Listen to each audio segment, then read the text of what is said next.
Já não sou apenas um espectador de fora ante o panorama da criação e a arquitetura do universo, para deduzir e subir à divindade, mas estou em comunhão interior com a sua vibração.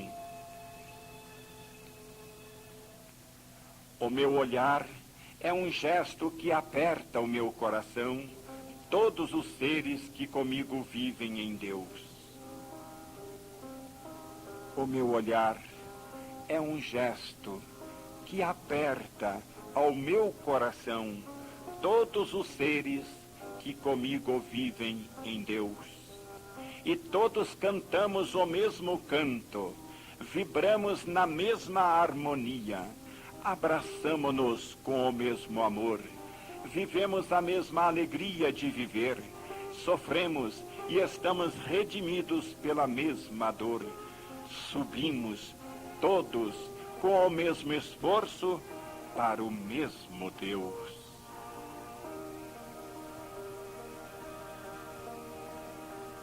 Da fria análise da mente, os conceitos emergem aqui como figuras vivas que falam a realidade da sensação.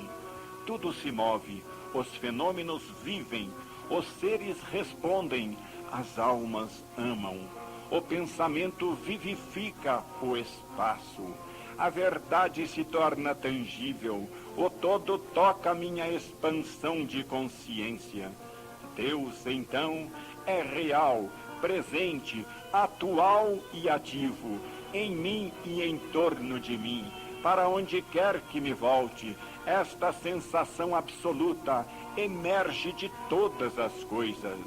O universo se ergue e vem ao meu encontro como uma onda imensa, esmagadora.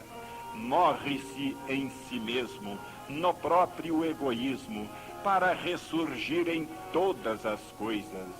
A palavra eu assume um significado diferente. A evolução rompeu os diques e o universo irrompe em mim. Chegou a liberdade de todas as compreensões humanas, a explosão, a fuga não para o exterior, que é o caminho que restringe, mas para o interior, que é o caminho da expansão. Vejo a maré dos seres sair das trevas para a luz. Isto é a luz. A treva é também dissonância, como a luz é harmonia. A treva é densidade de matéria, sufocação de espírito, malvadez, ira, desespero. A luz é transparecência de espírito, felicidade, bondade, amor e bênção. Sinto a luz mover-se em direção às trevas. É a força de penetração e atração que redime e levanta. As trevas são inércia, resistência, negação. Sinto o choque e a luta entre as duas forças, o bem e o mal. Sinto o entrechoque que faz tremer o universo. A luz ataca com a violência do amor, que conquista os corações. O ódio resiste tenazmente, as trevas gritam o seu terror. É verdadeiramente a suprema maturação de uma alma, isto que conto. Há em mim um espasmo de alma que grita sua alegria e seu cansaço. uma explosão, uma paixão por qualquer coisa de sobre-humano que está para chegar. O sublime quer descer a minha pena, que não resiste e está para se partir. Eu queimo como uma tocha. Quanto mais altas são minhas concepções, mais escrevo, abandonando-me a Deus. Sinto-o vizinho. Vivo numa atmosfera de incêndio. Parece-me que minha alma já não pode conter toda a sua alegria em terrível crescendo. Avanço com a alma fremente, apertada, na ânsia de me compreender a mim mesmo, de firmar e registrar estes lampejos do Espírito. Não há no concebível humano medida que possa conter o superconcebível. No entanto, esta imensidade é tão simples, tão espontânea, tão natural. E eu procuro ser simples e espontâneo, para que as vestes não ofusquem a beleza do corpo. Deixo escapar as palavras como elas querem nascer, saturadas e transparentes, vibrantes e ardentes, como o quer o argumento. Abandono-me ao ímpeto lírico, porque revela o canto interior que me inebria. Abandono-me ao ímpeto lírico, porque revela o canto interior que me inebria. A sensação de Deus passa perto e o meu eu se dissolve no seu arrebatamento. Tenho que comprimir a instantaneidade do pensamento e calcá-lo em palavras. Estou sedento de Deus. Está satisfeita finalmente a minha insaciável alma. A ciência adota o meio da observação. Para superá-la, adotei o método da intuição e o descrevi. Como no plano intuitivo foram abertas as portas da compreensão, no plano místico se abrem as portas da sensação. Forma-se uma percepção anímica, direta. Estamos além do espaço e do tempo, no infinito. Medidas humanas não nos servem. O todo é um ponto, a eternidade um instante. Identificam-se. Tudo é onipresente e contemporâneo. Sem olhos, eu vejo o firmamento interior do universo, onde tudo fala sem haver palavras. O universo é um grande organismo, do qual eu, como todos, sou uma pequena engrenagem, útil, inconfundível, necessária, eternamente em função.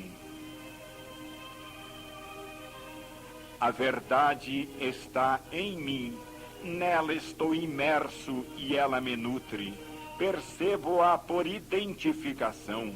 O mistério é a barreira de trevas que o invólucro da matéria impõe. Superada a matéria, o mistério desaparece. A limitação está na ilusão do nosso relativo. não na realidade. O todo está saturado de verdade, grita-a em alta voz, e a alma foi feita para ouvir. Basta romper a crosta e emergir da própria surdez. Ecoam em mim o ruído das forças que tudo coligam, socorrem e guiam. Cada ponto se encontra no todo, e o todo se encontra em cada ponto. Tudo é individualizado, mas comunicante. Tudo é distinto, mas indivisível. Tudo obedece a uma lei inflexível, mas elástica, de infinitas adaptações e compensações, e se elabora na imobilidade de seu íntimo movimento. Assim, estou fundido no todo, e o todo fundido em mim. O infinito não é o imenso, o incomensurável como se costuma pensar. Não é grande nem pequeno, é simples, espontâneo, calmo. Não é uma extensão cansativa, uma fantástica multiplicação de medidas. É uma atmosfera natural e tranquila, na qual caíram os limites, foi superada a negação. Não é um múltiplo do finito, mas uma coisa diferente.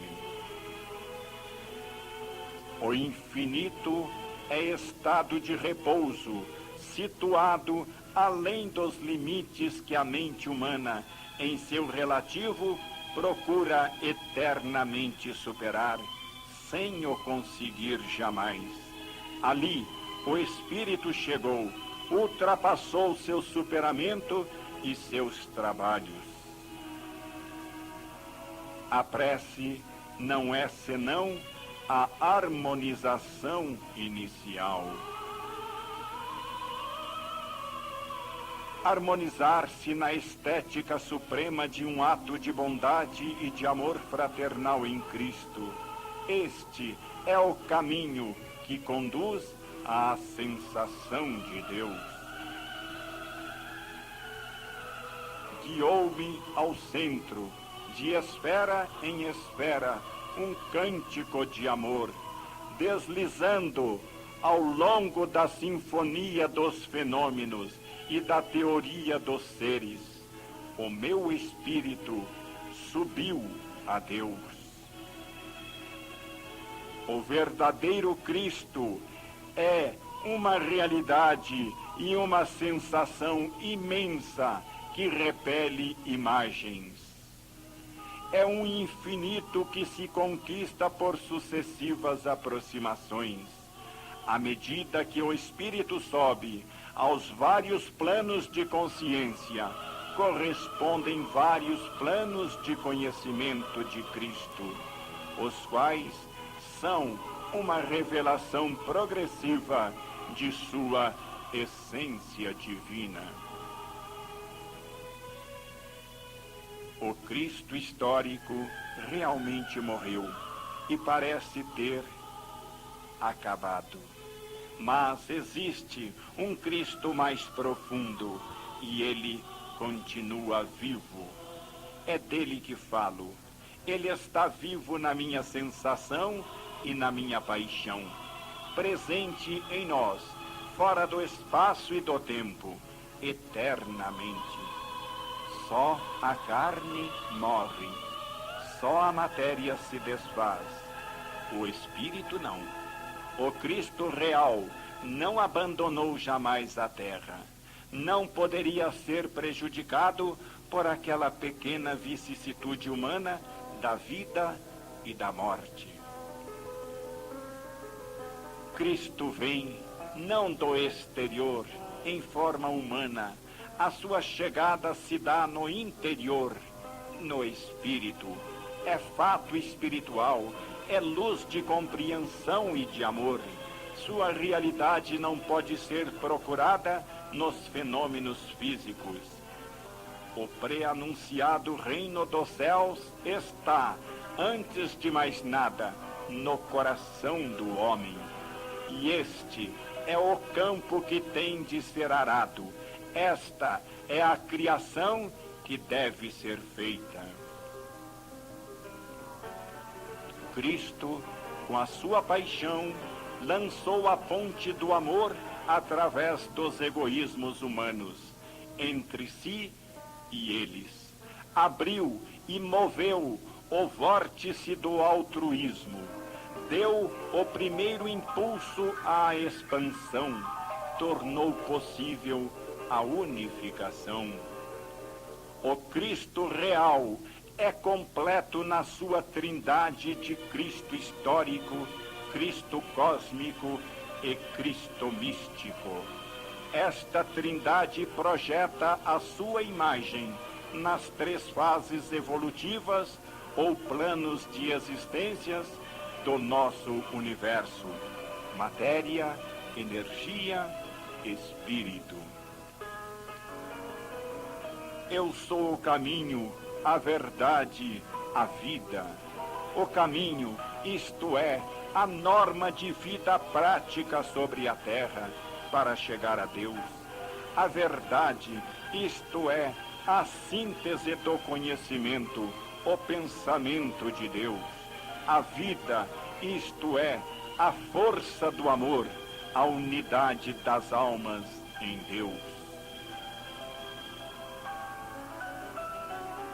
Não se pode compreender Cristo aproximando-se dele com ânimo de historiador, de exegeta, de crítico erudito e sábio. Isto pertence ao exterior e fica de fora. É preciso aproximar-se com ânimo amoroso, porque só a quem ama são concedidas certas compreensões íntimas e profundas. Porque o amor é o caminho único da compreensão. Sob a vida histórica e humana de Cristo, surge uma vida mais profunda e real, a qual, e só ela, contém significados interiores e substanciais.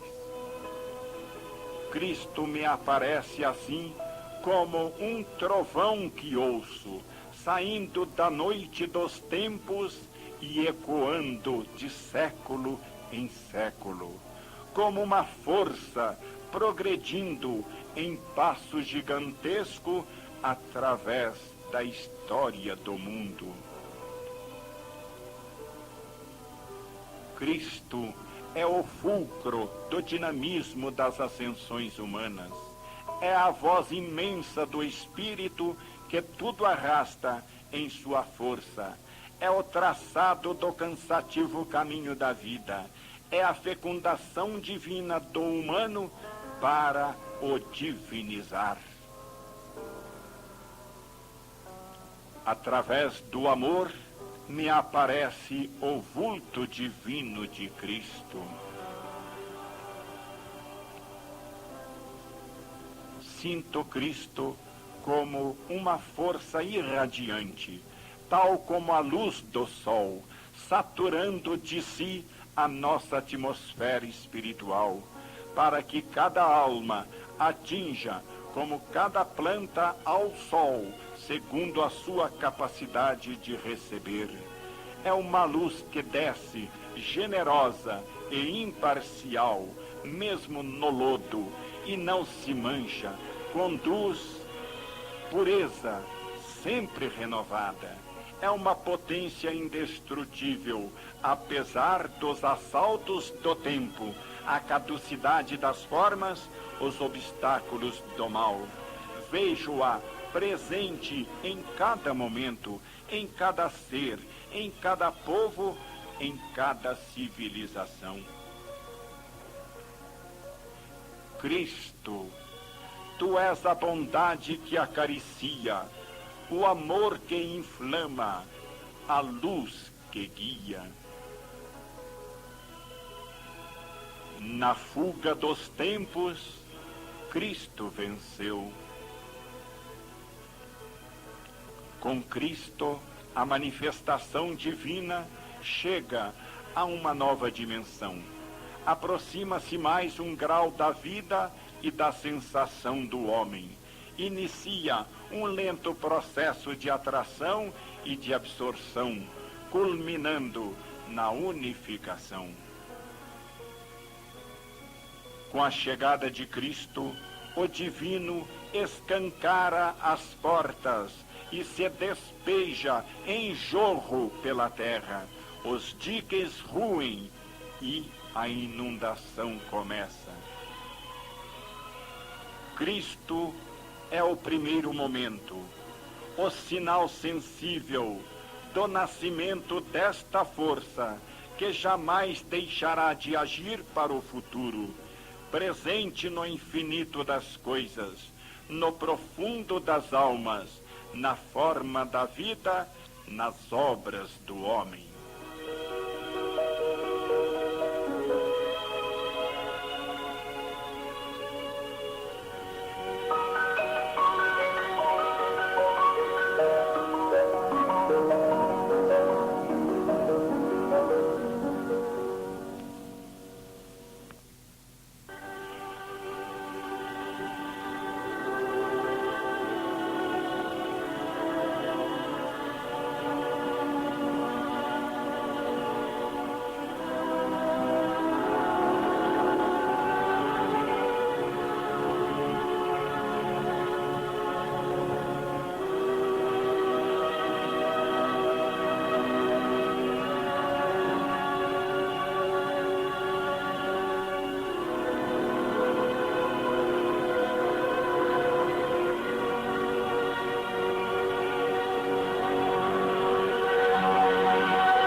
Cristo foi uma semente, mas que mundos uma semente contém. Cristo não destruiu, continuou e fecundou, arrancou o homem de um plano de vida para transportá-lo a outro, mais alto. A sua revolução está sempre presente. No fundo, não é senão a maturação lenta e fatal das leis da vida, sendo por isso parte integrante do plano orgânico do funcionamento e desenvolvimento do universo. O contraste entre as forças do bem e as forças do mal, o choque entre o espírito e a matéria, são lutas compreendidas num mais vasto equilíbrio. São momentâneo cansaço da evolução, desordem contida e utilmente enquadrada numa ordem maior. A carícia de Cristo traz em si o gesto do Criador dos mundos, o mesmo tremendo Deus de Moisés, sabe evolucionar sua manifestação e proporcionar sua expressão no relativo. Era chegada a hora de abrir as portas da verdade, e Cristo a arranca do mistério dos templos para a luz do sol. Toma pela mão o homem, guiado pela revelação, e o conduz mais adiante. Rasga-se o véu do templo, e hoje continua acompanhando o homem que pesquisa através da ciência, porque a própria ciência não pode deixar de revelar cada vez mais evidentemente a sua verdade. Está presente na intuição do gênio, no heroísmo do santo, na revelação que é contínua, pois ele está acima de todas as ascensões humanas. O mistério da redenção é um mistério de dor e de amor. A dor é o cansaço da ascensão, que laboriosamente leva à felicidade, que assim deve ser conquistada. Mas, se a dor faz a evolução anula progressivamente a dor. A anulação da dor se processa através da dor. Com seu exemplo, Cristo nos veio mostrar estes profundos aspectos da lei. A dor é uma característica de determinada fase de nossa evolução, em que funciona necessariamente como agente de transformação. Desaparece quando preenchida a sua finalidade, apenas seja alcançado um alto plano de vida. A dor é uma condição de vida inerente à matéria, durante a fase humana. Na desmaterialização do ser, essa condição desaparece. A dor é uma dissonância que vem reabsorvida na harmonização. É uma densidade que se vaporiza na espiritualização. Cristo veio ensinar o caminho da superação da dor, através da dor e da espiritualização. Antes de Cristo, a dor era feroz, terrível, sem piedade. Cristo fez dela a via mestra da ascensão, da liberdade, da redenção. Fez dela uma força amiga, indispensável para a conquista do nosso bem e da nossa felicidade. A fera inimiga suavizou-se, domesticou-se, é útil, colaboradora. A coisa temida e maldita se faz santa e amada, e nós a apertamos ao coração como um salva-vidas. Cristo derrubou e refez a concepção humana, fazendo do vencido um santo, um herói, um vencedor. Cristo desceu e se fez presente e sensível no mundo das almas que sofrem, irmanando-se com elas no seu amor, tornando própria a sua dor, a cada dia, justamente como o fez sobre a cruz.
É um maravilhoso fenômeno que estou experimentando, este do superamento da dor que Cristo ensina. É lógico que a dor, sendo um instrumento de ascensão, se destaque do eu, quando a ascensão é terminada.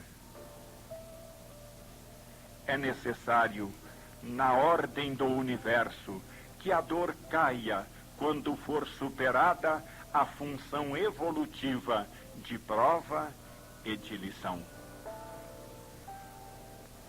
Grande e maravilhosa lei de equilíbrio e de justiça, esta pela qual a dor, quando cumpriu sua função de levar a alma até a superação da animalidade, se afasta em silêncio. Quanto é sábia a lei de Deus, na qual o mal é confinado e submetido aos fins do bem. O sofrimento é justo e frutífero. A dor é condição de felicidade. Ela é uma força fechada no seu plano, da qual não se pode fugir. A liberdade só é possível subindo-se. A dor não pode atuar além do limite circunscrito pela lei, onde se deve esgotar sua função de prova e formação da alma. Mas no alto não existe senão a dor do justo, que é coisa santa, livre, emissão, martírio, triunfo e, sobretudo, amor. Cristo nos revelou na sua ação o mistério desta reabsorção da dor em amor.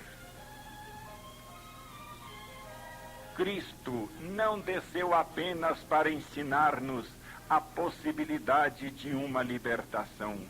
Colocou-se no centro do fenômeno e o viveu.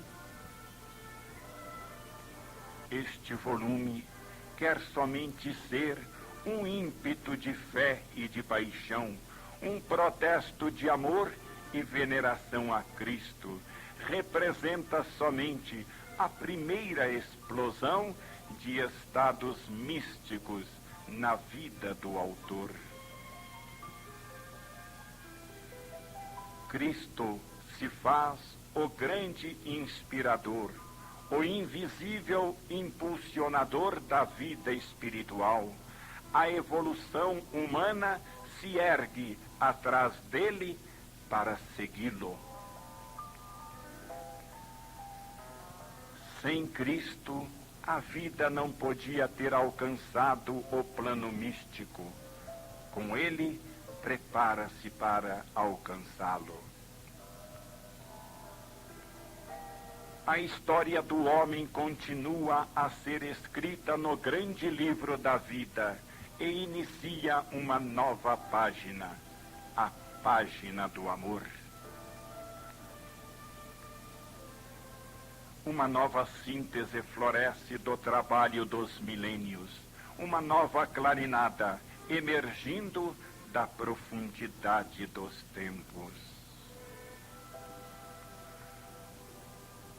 Os egoísmos se abrem, as consciências se dilatam, o irmanamento começa, a voz de Cristo ressoa de coração em coração, num canto único que se funde e se eleva, respondendo à glória dos céus.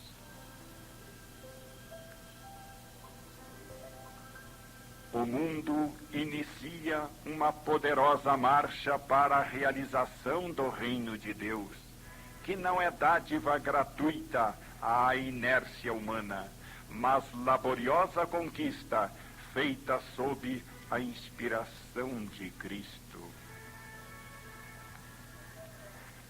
A ascensão não é o cômodo desfrutar de méritos divinos, mas fusão humana em sua paixão. Caminha, caminha, inicia-se o grande movimento. Cristo vai à frente, diante de todos, com o exemplo de sua dor e de seu amor, da sua paixão e da sua cruz. Uma luz que avança deixando atrás de si um rasto de esplendor. Cristo é um sol esplendente que atrai a si as chamazinhas das almas humanas. Dele se desprende uma radiação de amor, sob a qual revivem, se levantam, se acendem novas centelhas. É como o começo de um incêndio. Caminha, caminha, Cristo vai com sua cruz, sempre diante de todos. Ele não tem propriedades, nem riquezas, nem poder humano. Ele é uma força nua, suspensa entre os horrores da terra e os esplendores do céu. Cristo é uma vibração. Sua casa está em nós, uma ressonância de pensamentos e de ações.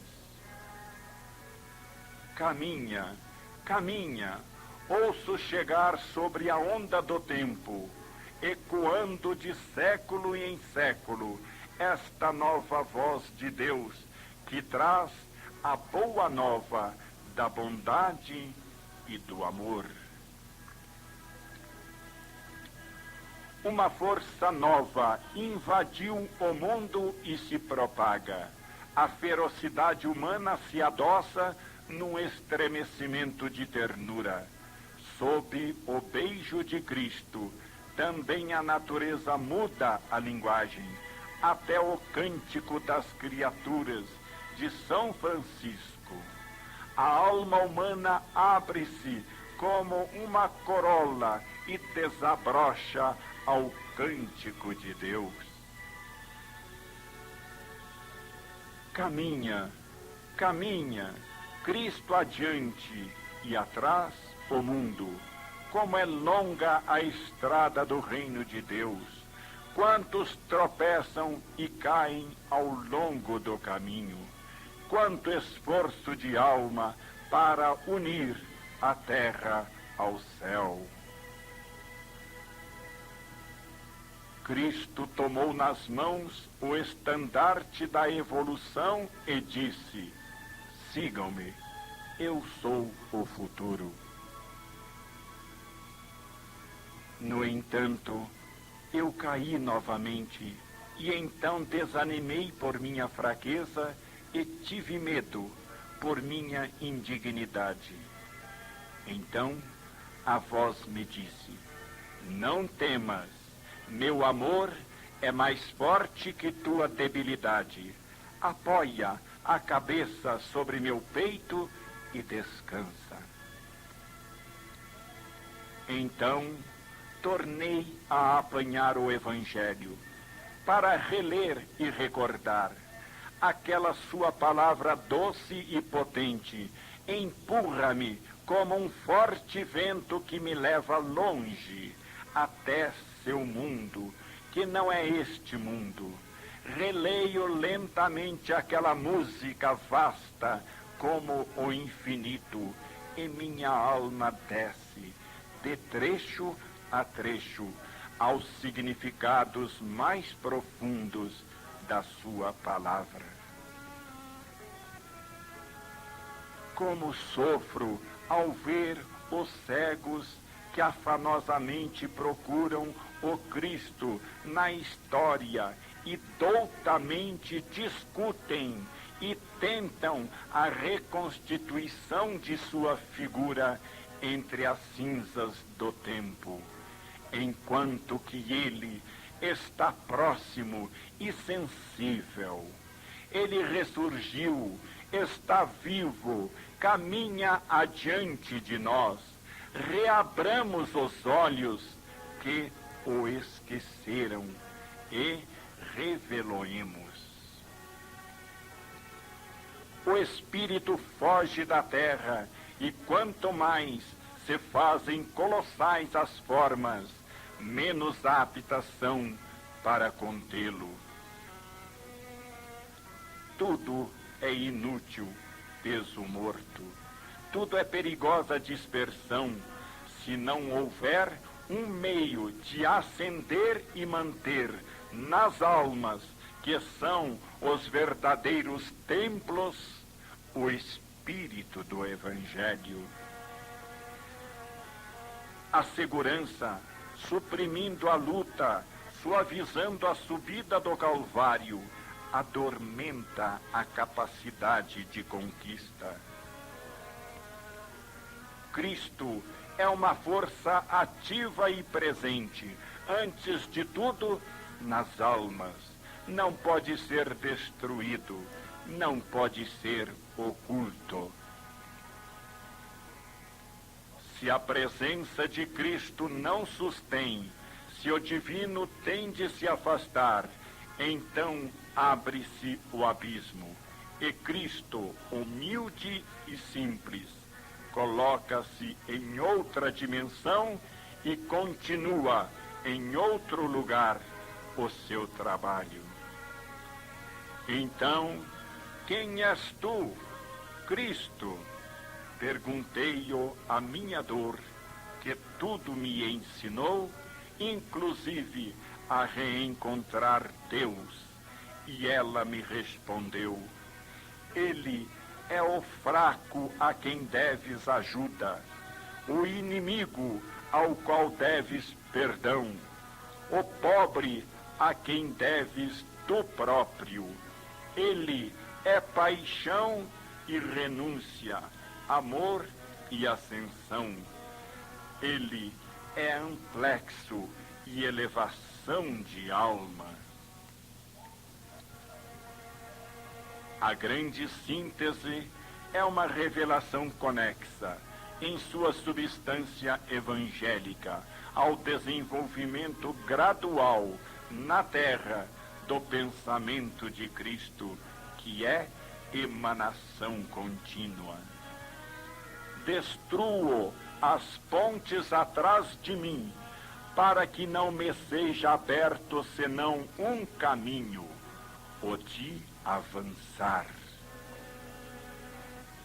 O equilíbrio deste estudo exclui qualquer enfermidade de consciência. Este é o testemunho que eu devo dar hoje, por absoluta ordem interior, da verdade de a grande síntese.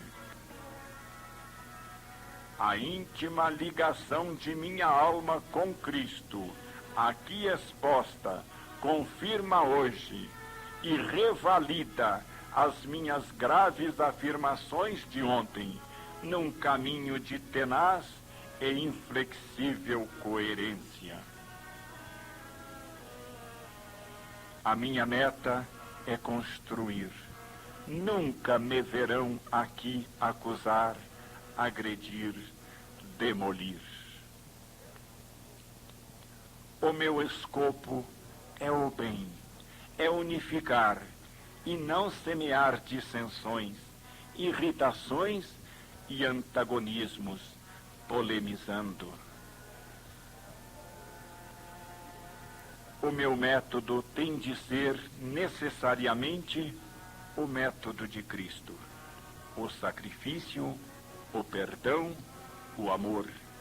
As dificuldades e os dissabores são apenas para mim. A verdade vale por si, não por mim. A verdade é que tem valor, e não eu. Perguntar-me-ão que significa tudo isto, que é que eu desejo e aonde pretendo chegar. Não o sei precisamente hoje.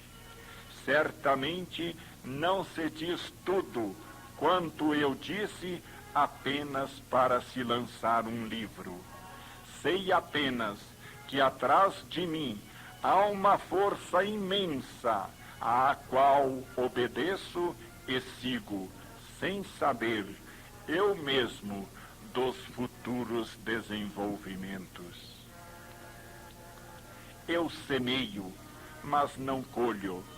Devo ser inteiramente desligado do fruto do meu trabalho. A minha recompensa está em outro lugar. Está apenas em Cristo e em sua aproximação. Não aprendo o meu caminho humano, senão dia a dia. Perguntar-me-ão, trata-se de um movimento? Tranquilizem-se todos. Não é um movimento no sentido humano. O homem é muito apegado às suas distinções, divisões e organizações humanas, porque incluem interesses. Eu lhes deixo todas estas coisas que tanto lhes agradam e que para mim nada valem. Nada se muda do que é externo, porque o exterior não conta. Um homem não pode realizar certos movimentos, mesmo através de seu heroísmo e de seu martírio. Eles despontam na hora histórica, no sangue dos povos, no equilíbrio da civilização. O homem pensa por demais em corrupções. Por isso, não quero nem casas, nem sedes, nem cargos, nem a larga pestilância das organizações humanas. Nada que possa atrair os baixos instintos ou estimular as sempre rápidas reações dos impulsos inferiores do homem comum. Nenhuma fetidez de dinheiro que tanto atrai os ávidos e sombrios aduladores.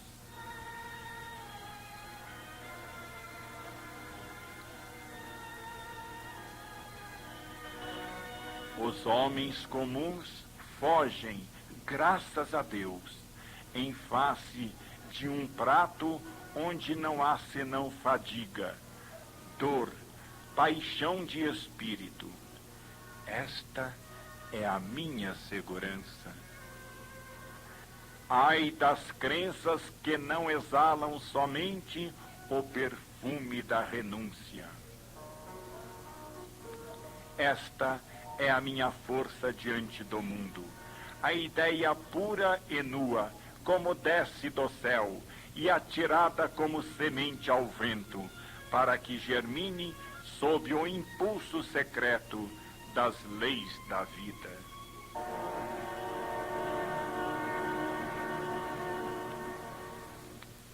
Só a imaterialidade é garantia de invulnerabilidade. A força da ideia que desenvolvi e sempre segui não se desmente e confia só e sempre, unicamente nela mesma. Atrás dela estão as forças do infinito, e elas me joeiraram tremendamente a princípio. Agora se desenvolvem, como verifico, com método e lógica. O movimento é espiritual. A meta é um reino que não é da terra, o reino dos céus. A forma é aristocrática, enfrenta a intelectualidade e a cultura, porque são a aberração do século. Ficamos em uma atmosfera pura, pelo menos no momento da gênese e da concepção. Aqui tudo é forte, porque é imaterial. É indestrutível, porque é imponderável. Quem está na matéria, se desejar destruir, encontra o vazio e não sabe o que agarrar. Quem está no espírito, compreende e não pensa em destruir. Este é um germe tão espiritual que não toma forma humana. É a substância da fé. É um dinamismo puro que em toda parte cairá e em qualquer divisão humana poderá frutificar. É uma paixão de bondade que pode existir em cada casa, em cada instituição, em cada opinião. É um princípio de honestidade, do qual cada autoridade não poderá senão se regozijar. É uma pureza e uma sinceridade em que cada alma se sentirá renascer. É a luz de Deus que se dá a todos, acima dos monopólios humanos. É pura destilação de força e bondade alcançada na fonte, antes que atinja a canalização e as impurezas humanas.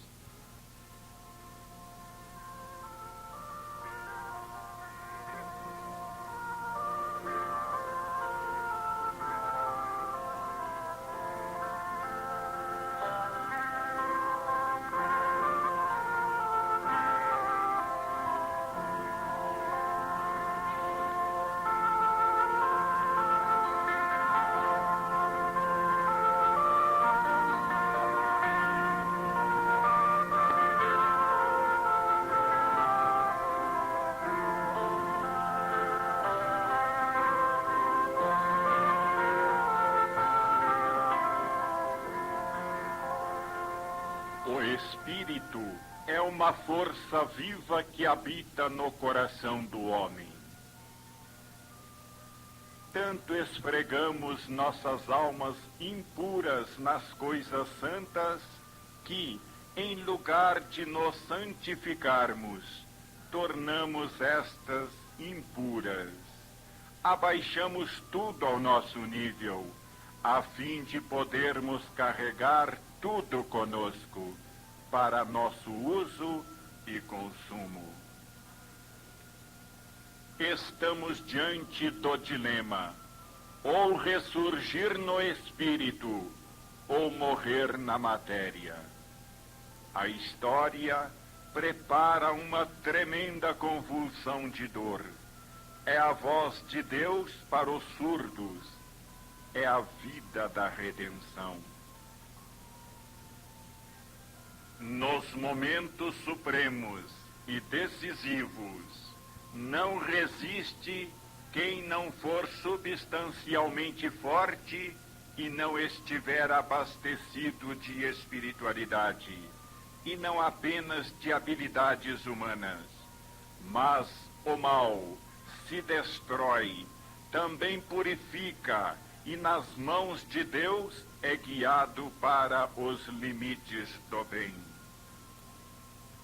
Deus escolhe os seus meios, e em toda parte, mas bem raramente entre as fileiras oficiais, entre os poderosos e os sábios. Uma missão é um caminho que se restringe cada vez mais, às vezes até ao martírio. O verdadeiro chamado se faz reconhecer pela ausência de qualquer motivo terreno. Este livro é uma desesperadora invocação a Deus, de uma alma que, vendo o que é o mundo e o que o espera, oferece para salvá-lo, não tendo mais que dar a si mesmo. a si próprio. Sinto a que imensa incompreensão vou de encontro, e, no entanto, não posso deter-me.